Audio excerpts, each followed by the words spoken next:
एक पागल खाने से डिस्चार्ज हुआ आदमी जब अपनी माँ के पास लौटा तो उसके सर पर नई जिम्मेदारियां डाल दी गई और उसे बाहरी दुनिया में घुलने मिलने की कोशिश करनी पड़ी। पर क्या वो इन जिम्मेदारियों को निभाकर आम जिंदगी जी पाएगा, ये जानने के लिए इस वीडियो को अंत तक देखें, जो 1988 की film a few days with me के बारे में है।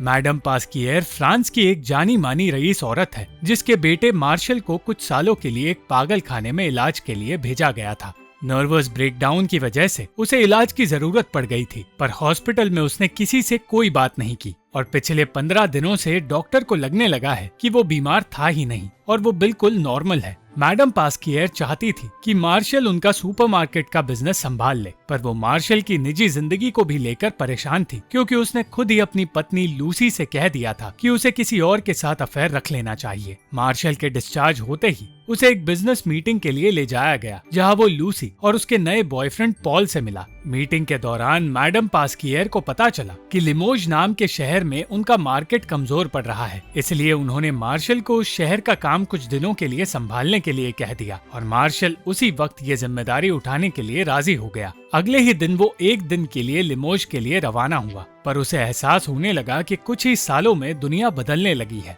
जैसे ही मार्शल लिमोज के सुपरमार्केट में पहुंचा, फॉफरीन नाम का आदमी उसे ढूंढते हुए वहां आ गया। फॉफरीन उस जगह को सालों से मैनेजर के रोल में संभाल रहा है और उसकी चिकनी चुपड़ी बातें सुनकर मार्शल को एहसास हुआ कि उससे बात करना और उस मार्केट का इंस्पेक्शन करना मार्शल के लिए आसान नहीं होगा। फॉफरीन को भी एहसास हुआ कि मार्शल को बातें करना पसंद नहीं, पर वो उससे दोस्ती करने की हर कोशिश करता रहा। जल्द ही फॉफरीन की बातें सुनकर मार्शल को समझ आ गया कि फॉफरीन उस ब्रांच की कमाई का सच छुपा रहा है और इसलिए उस ब्रांच को बंद करने की नौबत आ गई है। पूरी छानबीन करके जब मार्शल वापस अपने शहर जाने लगा, तब अचानक उसका मन बदल गया और वो फॉफरीन के घर की ओर चला गया। फॉफरीन और उसकी पत्नी आयरीन उसे देखकर हैरान थे, पर वो कुछ कह नहीं पाए। उन्होंने उसे अपने घर में एक रात रुकने के लिए कह दिया क्योंकि मार्शल ने अपनी फ्लाइट मिस कर दी थी। वहां जाकर मार्शल को पता चला कि उसकी एक पुरानी गर्लफ्रेंड रेजीन फॉफरीन की पत्नी की बहन है। उसी घर में बड़बोले मेहमानों की बकबक सुनकर मार्शल को लगने लगा कि वो उनके बीच घुल मिल नहीं पाएगा। उनकी बातों के बीच मार्शल ने ये कहना शुरू कर दिया कि उसे सिर्फ सच्चाई की आवाज अच्छी लगती है। जब कोई सच कहता है तो उसे सुकून मिलता है, पर उसकी ये बात फॉफरीन समझ नहीं पाया।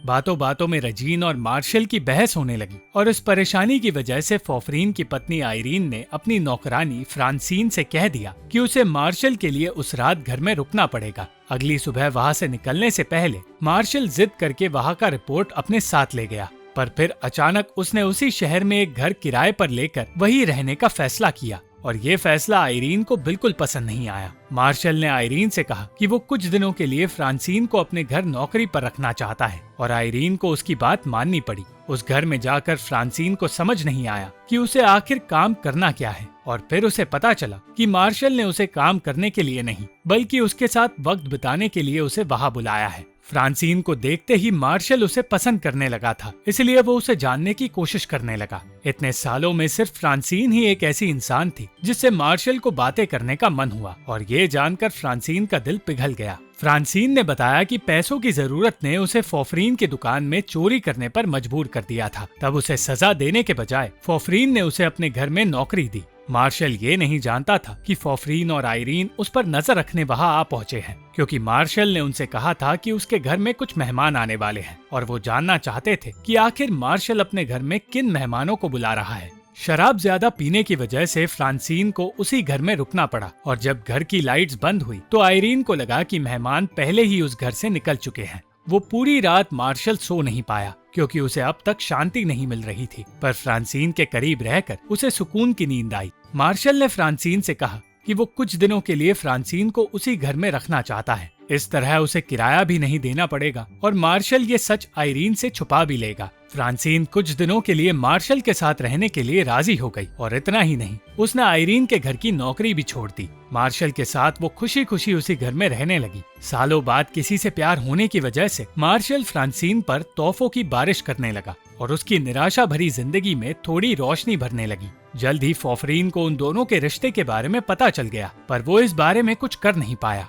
मार्शल अपना घर बसाने में इतना बिजी हो गया था कि उसने काम पर ध्यान देना बंद कर दिया। और इसी वजह से उसकी माँ बुरी तरह परेशान हो गई। फ्रांसीन एक आलिशान जिंदगी जीकर खुश थी और बेफिक्र होकर अजीबोगरीब चीजें कर रही थी, जिसकी वजह से रजीन को हंसने का मौका मिल गया। मार्शल की मुलाकात फ्रांसीन के दोस्त फर्नांड से हुई, जिसके बाद फ्रांसीन उसे अपने दूसरे दोस्तों से मिलाने ले गई और मार्शल उन अजीब लोगों से मिलकर हैरान हो गया। कुछ देर बाद फ्रांसीन फर्नांड के साथ चली गई और उस रात के बाद फर्नांड उन दोनों की जिंदगी का हिस्सा बन गया। मार्शल ने फोफरीन और उसकी पत्नी को अपने घर बुलाने का फैसला किया, पर जब वो दोनों वहां आए तो मार्शल ने उनसे कहा कि वो इस बारे में भूल गया था। उन दोनों को राहत मिली जब मार्शल ने बताया कि ये एक छोटा सा मजाक था और फ्रांसीन ने उन दोनों का स्वागत किया। उस जंगल जैसे घर को देखकर और अजीब सी शराब पीकर वो दोनों हैरान हो गए, पर उनकी हैरानी फ्रांसीन के दोस्तों से मिलकर और ज्यादा बढ़ने वाली थी। जल्द ही उस घर की पार्टी शुरू हुई और रजीन भी अपने पति के साथ वहां आ पहुंची। मार्शल ने खुशी खुशी उन दोनों का स्वागत किया और सोफिस्टिकेटेड लोग भी इस अजीब सी पार्टी का हिस्सा बनकर अजीबोगरीब हरकतें करने लगे।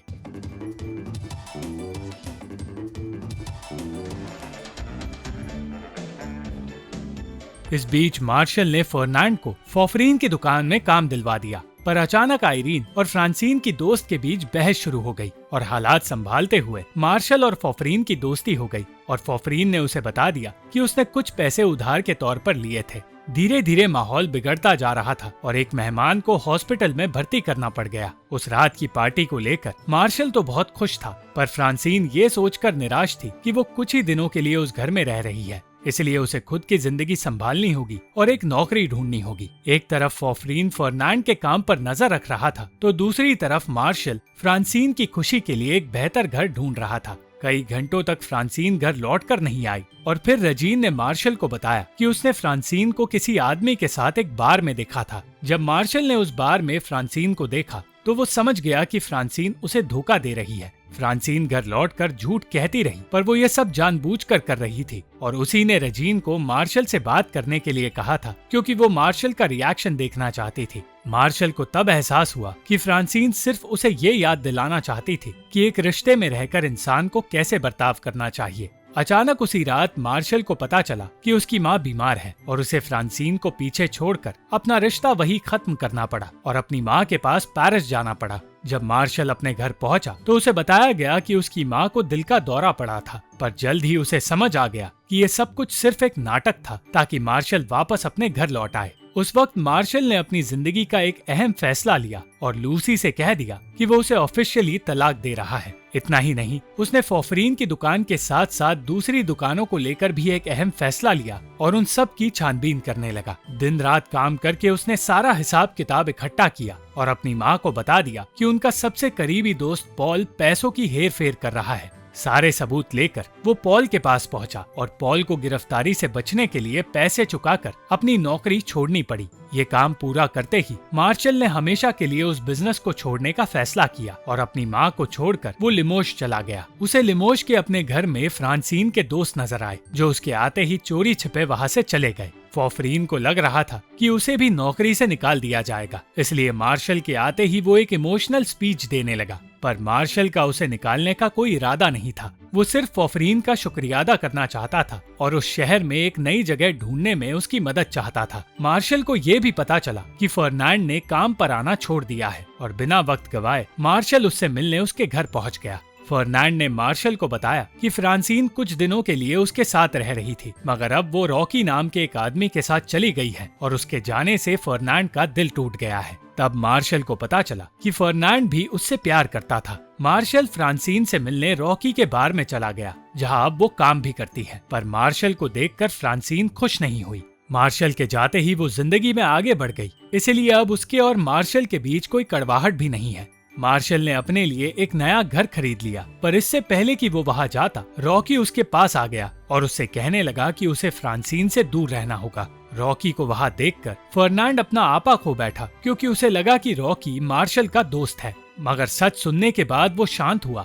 और उसने मार्शल से माफी मांगी। फर्नांड और मार्शल दोनों ही फ्रांसीन के जाने से खुश रहना भूल गए और अपने गम को भूलने की कोशिश में मार्शल रात भर शराब पीता रहा। उसकी इस हालत के बारे में जब फ्रांसीन को पता चला, तब वो उसे लेने वहां आ पहुंची और रजीन के साथ उसने मार्शल को सही सलामत उसके घर पहुंचाया। रॉकी फ्रांसीन की इस हरकत को लेकर इतना नाराज हो गया कि वो उसे पीटने लगा और इस बात से अनजान मार्शल अपनी ही परेशानियों में फंसा रह गया। एक तरफ फ्रांसीन अपने नए रिश्ते में रहकर परेशान थी, तो दूसरी तरफ मार्शल कई दिनों तक अपने कमरे में बंद रहकर अपने दोस्तों को परेशान कर रहा था। फॉफरीन मार्शल से बात करने की कोशिश करता रहा, पर वो ये नहीं जानता था कि मार्शल फिर से डिप्रेशन की ओर बढ़ रहा है। बिना किसी से कुछ कहे मार्शल एक रात फ्रांसीन से मिलने चला गया और उसने रॉकी के बार में जाते ही फ्रांसीन से कह दिया कि वो उसके बिना जी नहीं सकता। उसने कहा कि वो अब कुछ दिनों के लिए नहीं बल्कि जिंदगी भर के लिए फ्रांसीन के साथ रहना चाहता है, मगर फ्रांसीन जानती थी कि अब देर हो चुकी है।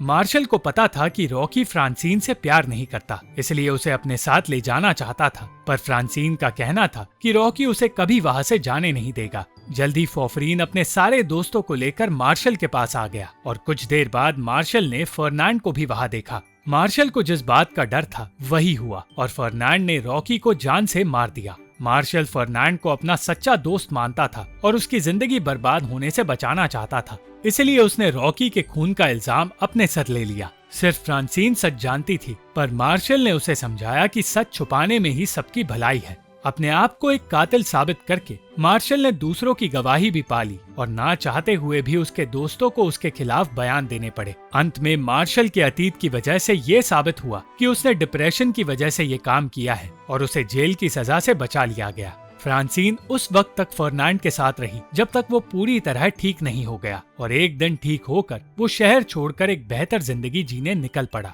और अब फ्रांसीन को इस राज के साथ अपनी जिंदगी बितानी पड़ी। मार्शल को फिर से पागल खाने में डाल दिया गया, जहां वो खुशी खुशी एक मरीज की जिंदगी जीता रहा, मगर एक दिन फ्रांसीन उससे मिलने वहां आ पहुंची और उस दिन से ही वो दोनों एक दूसरे के साथ रहने का इंतजार करने लगे। Thank you for watching this video. अगर आपको ये वीडियो पसंद आई तो इस वीडियो को लाइक, शेयर और इस वीडियो पर कमेंट जरूर करें और इस चैनल को सब्सक्राइब करना मत भूलना।